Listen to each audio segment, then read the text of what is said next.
लांजी थाना क्षेत्र के ग्राम सोनेसराड़ में अवैध उत्खनन की शिकायत करना एक युवक को इतना भारी पड़ा कि उसे मार मार कर अधमरा कर दिया गया। माफियाओं ने न केवल युवक की बेरहमी से पिटाई की बल्कि बेल्ट से गला घोंटकर उसे जान से मारने की कोशिश भी की। शिकायत के अनुसार ग्राम सोनेसराड़ में लंबे समय से बिना किसी स्वीकृत घाट के अवैध रेत का उत्खनन चल रहा था।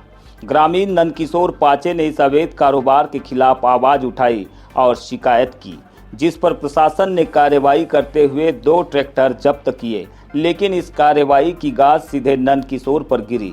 शक के आधार पर बंटी कालबेले, छोटू कालबेले और उनके साथियों ने नंदकिशोर को घेरकर जमकर पीटा। इस पूरे मामले में सबसे चौंकाने वाला पहलू यह है कि आरोपियों में से एक लांजी नगर परिषद अध्यक्ष का भतीजा बताया जा रहा है। आरोप है कि सत्ता के संरक्षण और पुलिस कर्मियों की कथित मिलीभगत के कारण इन माफियाओं के हौसले इतने बुलंद है कि उन्हें कानून का कोई खौफ नहीं है। पीड़ित ने एसपी कार्यालय में दी गई शिकायत में स्पष्ट रूप से कहा है कि आरोपी दबंग है और पुलिस के कुछ कर्मचारियों के साथ उनकी गहरी साठगांठ है जो उन्हें संरक्षण प्रदान करते हैं। इस माफिया लोग रेत निकालते हैं रात में और दिन में, दोनों टाइम में समझो। तो ये हमारे कछार के ऊपर से यानी खेती के ऊपर से गाड़ी लेके जा रहे थे। तो मैंने इनको बोला कि भैया हमारा फसल लगा हुआ है, भट्टे है, पोपट है, बरबट्टी है, तो ये फसल ख़राब हो रहा है, फसल के ऊपर से मत लेके जाओ। तो इस विवाद में ये लोग ने, इनका 10-15 लोगों का ग्रुप है इनका।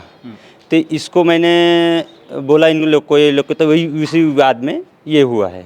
कौन कौन है इस ग्रुप में? कुछ लोगों के नाम जानते हो आप? हाँ, 4 आदमी का, 4-5 आदमी का नाम जानता हूँ। इसमें है बंटी कालबेले और उसका भाई है छोटू कालबेले और एक राजा उर्फ विक्की कालबेले और नारायण मात्रे और एक है विनय लिल्लारे। ये गोरे का तस्वीरों में दिखाई दे रहे यह लोग न्याय की गुहार लगा रहे हैं। राजकुमार नागेश्वर और पीड़ित युवक ने आज एसपी कार्यालय पहुंचकर माफियाओं के काले कारनामों का कच्चा चिट्ठा खोला। बताया जा रहा है कि आरोपी आदतन अपराधी है और उन पर कई जघन्य मामले भी दर्ज है। बावजूद इसके सत्ता की हनक और रसूखदार रिश्तेदारों के चलते ये खुलेआम घूम रहे हैं। शिकायतकर्ताओं का सीधा आरोप है कि स्थानीय पुलिस के कुछ सिपाही इन रेत चोरों के मददगार है। हम ये चाहते हैं कि जो इतने लंबे अरसे से जो शिकायत हो रही है, आखिर इनको किस तरह से प्रशासन का संरक्षण है कि दिन में भी ये रेत का खनन कर रहे हैं और रात्रि में भी रेत का खनन कर रहे हैं। पूरे जितने जो सघन बस्ती है वहाँ से लेकर जो सोनेसराड़, पौनी, पीपल गांव और चीचटोला जो मार्ग है, जो रोड के किनारे लगे घर हैं, जिसमें वृद्ध रहते हैं, नौकरी पेशा लोग रहते हैं, जो रात भर थक के आते हैं, जिनको उनके ट्रैक्टर की बहुत तेज़ आवाज़ के कारण नींद नहीं हो पाती, अस्वस्थ हो जाते हैं। बार बार गाँव के लोगों ने भी शिकायत किया। सब लोगों ने शिकायत करने के बाद भी जो है स्थानीय प्रशासन ने, खनिज विभाग ने कोई कार्रवाई इनके खिलाफ नहीं किया। तो इनके हौसले बड़े भी हैं। तो क्या लगता है आपको, क्या राजनीतिक संरक्षण भी प्राप्त है इनको? हाँ, इनको राजनीतिक संरक्षण प्राप्त है। ये जो है, जो भारतीय जनता पार्टी के इनके जो लोग हैं, इनके नाते रिश्तेदार हैं। भारतीय जनता पार्टी में जो पदाधिकारी, उनका इनको संरक्षण है।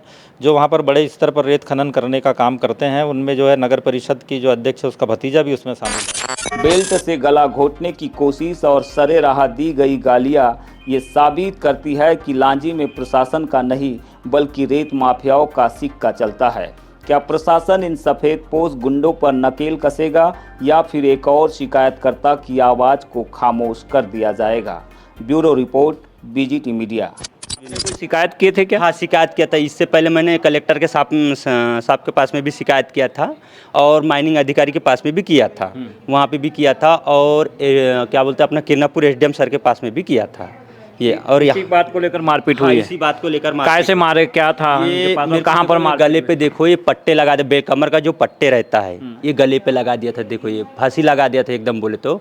और ऐसा पकड़ के, जैसा सोनेसराड़ का जो पुल है, नदी है, उसके ऊपर से फेंकने की कोशिश किया। नहीं फेंक देते, अगर तेजू पंचाले नहीं बचाता तो फेंक देते। मेरे जान आज यहाँ पे नहीं रहता मैं। पुलिस आई थी मौके पर, आपको इलाज? मार के अधमरा कर दे, ईंट से भी मारे, बेल्ट से भी मारे, वो मैं अधमरा हो गया। फिर उसके बाद में कुछ लोग आए हैं और वो पुलिस को कॉल करके बुलाए। उतना मैं बेहोश हो गया था उस टाइम में। पुलिस ने आपकी एफआईआर दर्ज की है? हाँ, एफआईआर दर्ज किया। मेरे एफआईआर दर्ज किया, इसमें धारा मेरे हिसाब से नहीं लगाया ये लोग।